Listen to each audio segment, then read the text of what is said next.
मौलवी हजरात इतने ताकतवर हैं कि एक मौलवी रेप करता है, दूसरा मौलवी जाके उसको छुड़ा लाता है पुलिस की कस्टडी से। एक बच्चा 13 साल का एतकाफ में बैठा हुआ है, दूसरे एक 28 साल बंदे ने एतकाफ में उसका रेप कर दिया और कोई कुछ कर नहीं पाता है। और अगर हम इन इश्यूज की बात करें तो मौलवी हजरात हम पे अटैक कर देते हैं कि आप दीन के खिलाफ हो रहे हैं, आप मदरसों के खिलाफ हो रहे हैं, आप कैसी बातें ना करें। मेरे ख्याल में हमें दीन को सियासत के लिए कभी इस्तेमाल ही नहीं करना चाहिए था।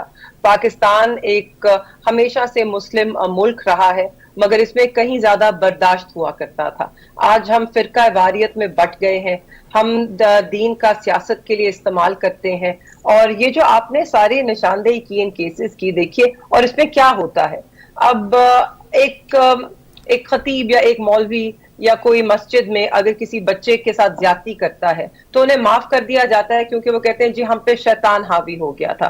तो फिर हम रमजान में तो शैतान बंद है, मेहरबानो, रमजान में तो शैतान बंद है। नहीं, एक बहाना है ना, एक बहाना है। देखिए अगर आप एक दीनी इंसान हैं तो शैतान आप पे कैसे हावी हो गया। हमारी तो सारी वो जो एक जुस्तजू है, एक जो जिहाद है हर इंसान का, वो यही है कि हम शैतान से दूर रहें, शैतान से बचें, शैतान को अपने पे हावी ना होने दें। अगर इन पे शैतान हावी हो जाता है और इन्हें माफ कर दिया जाए तो इस तरह तो फिर हर कोई ये कह सकता है। लेकिन भुट्टो साहब में हिम्मत थी, आवाज उठाई उन्होंने। भुट्टो साहब में हिम्मत थी, उन्होंने उन मौलवी हजरात के खिलाफ आवाज उठाई जो दीन को तबाह कर रहे थे। आज किसी में हिम्मत नहीं है। क्या हुआ सलमान तासीर साहब के साथ, क्या हुआ? उन्होंने भी आवाज उठाई और उन्होंने सिर्फ ये कहा, और तब इमरान खान साहब ने भी कहा कि हम जो ब्लास्फेमी लॉ है उसको हम इस्तेमाल करते हैं अपने मकासद के लिए। और मेरे ख्याल में दीन से सबसे बड़ी दुश्मनी तो ये है रसूल अल्लाह से और अल्लाह ताला से। हम उनका इस्तेमाल करते हैं, उनके नाम का, उनके मुकद्दस नाम का इस्तेमाल करते हैं। हम तो वो मुसलमान है ना मेहरबानो, जो शलवार कमीज पे हलवा देखकर कहते हैं कि कुरान लिखा हुआ है। हम तो वो मुसलमान हैं, हम तो मुसलमान मेरी नजर में। जी बिल्कुल, और ये सब सोच है कि जिसकी वजह से हमारा माशरा जो है वो तबाह होता जा रहा है। जहां पर हमें आवाज उठानी चाहिए वहां पे हम खामोश रहते हैं। जहां पे एक शहीद भुट्टो में ताकत थी, उन्होंने आवाज उठाई। मेहरबानी क्रेडिट उनको देना चाहिए कि इस माफिया के खिलाफ शहीद भुट्टो ने आवाज उठाई और उनको मालूम था कि उनके साथ क्या होगा। आज किसी में वो ताकत नहीं है, कि इमरान खान आपके लीडर में भी नहीं है कि उस तरह आवाज उठाई जिस तरह शहीद भुट्टो ने उठाई।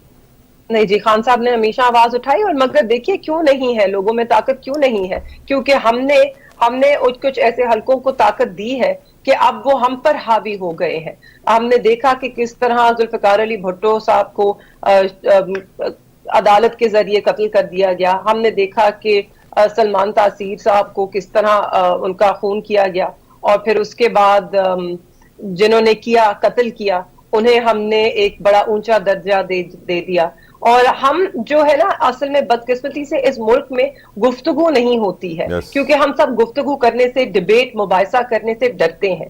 हालांकि आप मुबाहिसा डिबेट करेंगे, दो इख्तलाफी राय आएंगी तो उनमें से शायद कोई बेहतर अमल निकले। मगर यहाँ पे क्या होता है कि जो आवाज ज्यादा ऊंची होती है, और मैं ये मजहब की बात कर रही हूँ, लोग बात नहीं करना चाहते, लोग डरते हैं। क्योंकि कोई भी किसी किस्म का भी दावा करके किसी के ऊपर कोई भी मुकदमा डाल सकता है और उसके बाद फतवा दे देता है और कोई वाजिब कत्ल हो जाता है।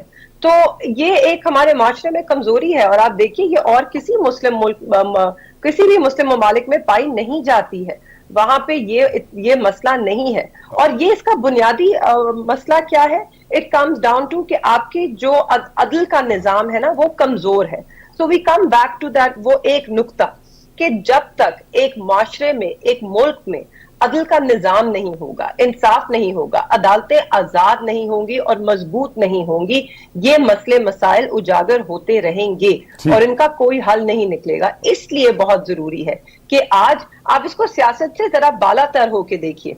आज 6 हाई कोर्ट के जजेस ने अगर एक खत लिखा है और उसमें उन्होंने ये कहा है कि हम पे दबाव है, वो सिर्फ सियासी केसेस के लिए नहीं है। हम तो चाह रहे हैं इसकी निशानदेही हो कि ये सब खत्म हो, क्योंकि जब तक आपकी अदालतें मजबूत और आजाद नहीं होंगी, आपके मुल्क में इंसाफ नहीं होगा और आपका मुआशरा जो है वो इसी तरह तबाह बर्बाद और आलूदगी से भरपूर बढ़ता चला जाएगा। यकीनन मेहरबानों, मैं अग्री करता हूँ, अदल होना चाहिए। चोर के हाथ अगर कटेंगे तो वो चोरी नहीं करेगा। सैडली हम एक ऐसा मुल्क बन चुके हैं जहाँ एक्सट्रीमिज्म, इंतहा पसंदी पसंद की जाती है और लीगल है।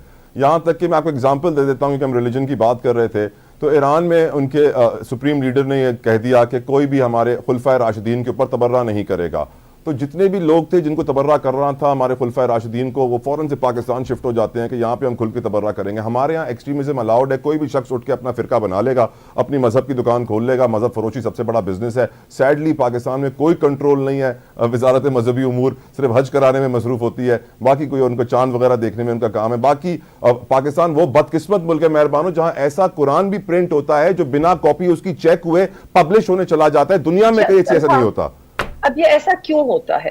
क्योंकि मजहबी ऐसे जमातें नहीं कहूंगी, जो फर्क फिरके हैं या जो मजहब का इस्तेमाल करते हैं, जो ग्रुप्स हैं, उनको कहीं से तो पुष्पनाई हासिल है ना, कोई तो उन्हें मजबूत करता है या इतनी स्पेस देता है। क्योंकि पिछले 100 सालों में मेहरबानों दो ही मुल्क बने हैं, एक इस्लाम के नाम पे पाकिस्तान बना है और एक यहूदीज़म के नाम पे, जूस के नाम पे इजराइल बना है। और हम क्योंकि इस्लाम के नाम पे बने तो हमें तरक्की नहीं करने देनी उन्होंने। नहीं, मेरे ख्याल में ये मसला नहीं है। आई थिंक हमें अपने गिरबान में झांकना होगा।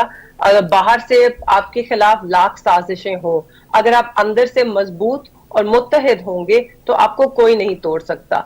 मसला ये है कि हम अंदर ही बटे हुए हैं, हम सब अपने अपने एजेंडाज और अपने अपने मफादात पर सू कर रहे हैं। मसला ये है, अब जब मुशर्रफ साहब आए और उन्होंने अपना एक मार्शल लॉ इन सेंस लगाया, तो उसके बाद जब उन्होंने अपने आप को मजबूत करना था तो आपने देखा पहली दफा MMA का इंतखाब हुआ, वो बनाई गई, सारी मजहबी जमातों को इकट्ठा किया गया और उनको पहली दफा आपने सियासी ताकत में देखा, हुक्मरानी उनको दी गई, तो हमने उनको मजबूत किया। उसमें से कई जमातें हैं जिनमें एक प्रोग्रेसिव व्यू भी पाया जाता है, मगर कुछ ऐसे लोग थे जिनके व्यूज प्रोग्रेसिव नहीं थे, और कुछ ऐसे लोग हैं जो सिर्फ दीन के नाम पे सियासत करते हैं मगर उनका दीन की जो समझ है या दीन से कुछ लेना देना नहीं है। तो ये हमारी अपनी ही रियासत का सब किया धरा है।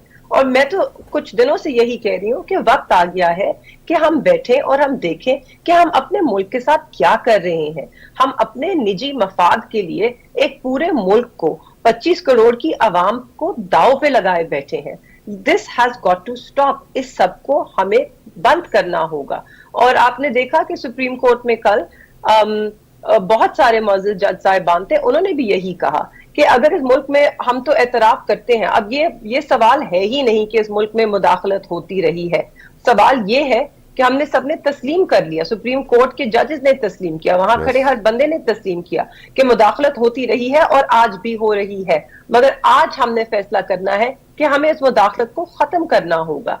हर इदारे को अपनी हदूद में रहकर अपना काम करना है ताकि सब अपना काम बेहतरीन तरीके से कर सके।